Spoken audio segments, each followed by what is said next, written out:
Hello and welcome everybody to another episode of Amazon Ads Raw Daily.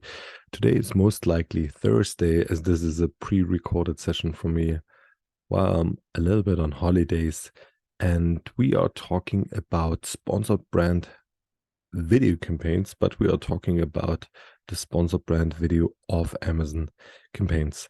We've touched base on this campaign type when we talked about sponsored brand videos last week. And in this episode, I will give you a few more nuances and details about the sponsored brand video of Amazon campaign. So you'll set it up similar to a sponsored brand video campaign. Inside Ad Console, you just click on Create New Campaign and then Sponsored Brand Video Campaign. And then at the very beginning of the campaign creation process, you have to choose, is it an on Amazon on-page campaign or is it the SBV of Amazon? Once you have selected the of Amazon one, you have a couple of new options to choose from, and there's a few things you have to know about the campaign. The main thing is the creative requirements. They are much more different than from normal SBVs, because SBVs of Amazon are, as the name suggests, showed not on Amazon and its app, but on other placements. These other placements are, but can be, but are not limited to Fire TV Sticks, Prime Video, Twitch, Freebie, the Amazon free video platform, and a few others. And for this, the creative requirements are a little bit more, I would say, hard, or there's more requirements. So the video must exactly be 15 or 30 seconds. So it cannot be 20, 25 or whatever. The video must have an end card with a clear call to action. If the brand has a branded storefront URL, you can use that as the call to action in the last card. And if you are not using a brand URL, you should use available on Amazon logo so that the customers know where to shop. You'll find all the guidelines of that obviously on Amazon Advertising Help site. You have to include a brand logo in the bottom corner for the entire video. So as I said, it has more requirements, so you most likely have to set up a new video format for this campaign type. You can use actually customer reviews in the video. And you could include star ratings in the video as well, and should do that as well, especially if it's a 4.5 plus star product or has over 100,000 reviews. So make sure that this is also visible within the creative. The next thing you'll have to choose from, or you have to set up, is the targeting. And the targeting is very familiar for everyone who is doing advertising for a while now. You will choose a category and a subcategory to target. And this is very similar to product targeting campaigns, where you choose a category or subcategory. You can add multiple of these targetings per campaign. Amazon is also suggesting you, based on your ASIN you're choosing, the categories, and I'm not 100% sure, but I think there's no limitations. Maybe it's the same limitation we have with ad groups and product targetings there. This is currently at 1,000, but this is not really worthwhile for such a campaign. Next thing is the budget.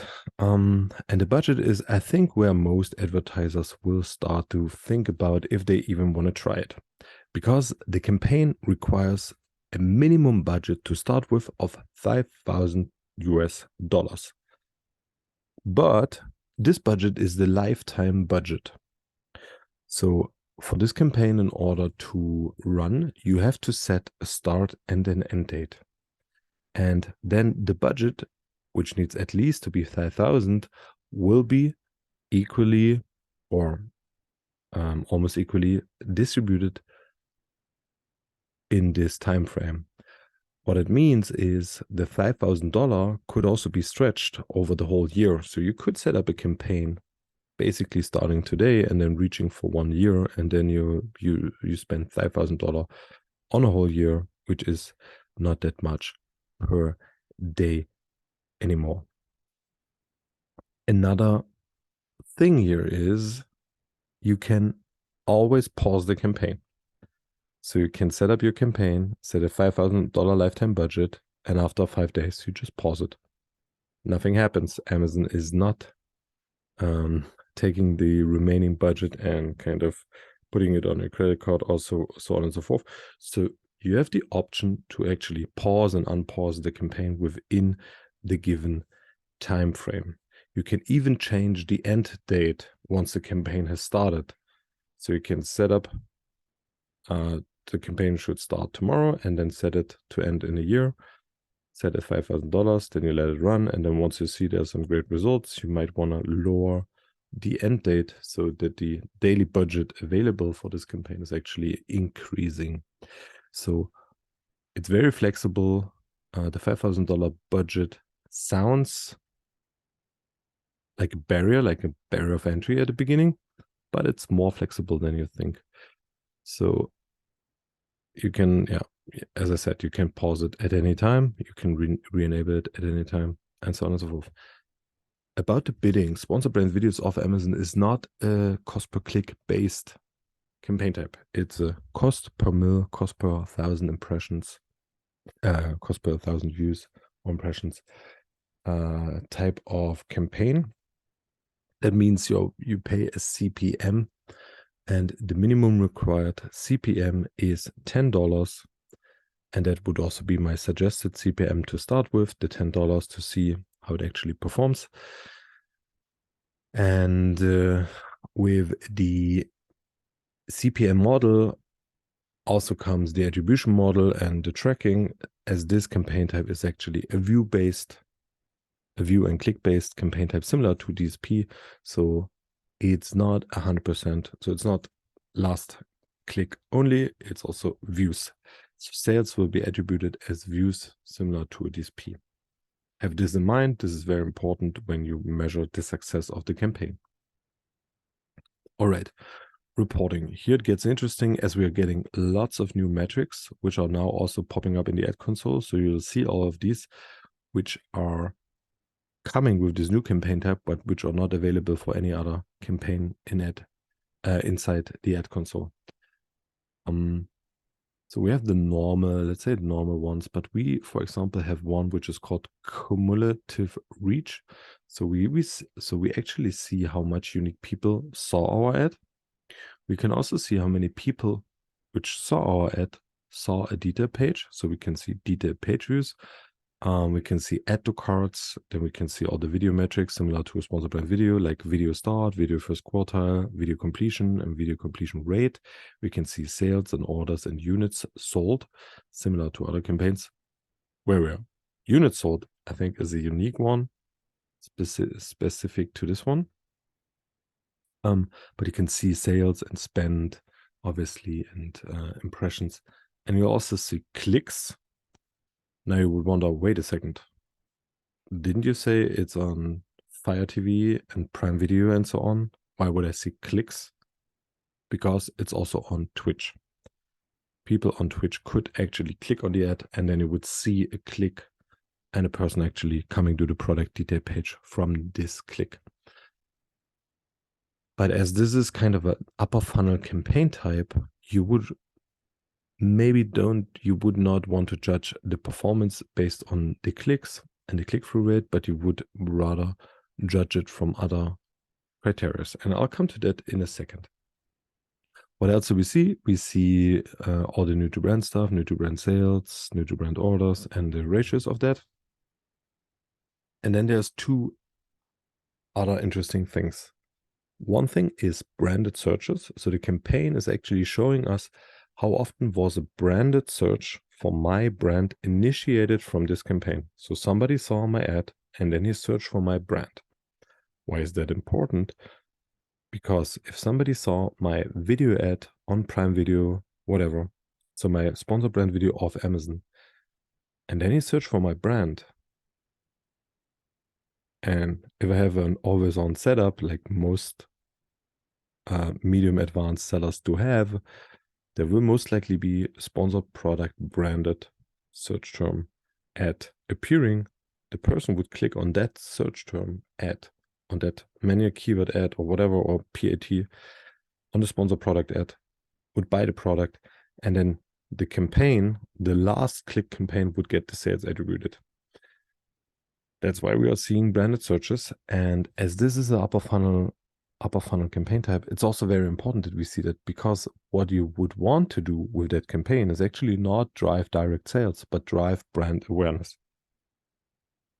Now, what we don't see is actually on the campaign level, the return on advertising spending or the advertising cost of sales.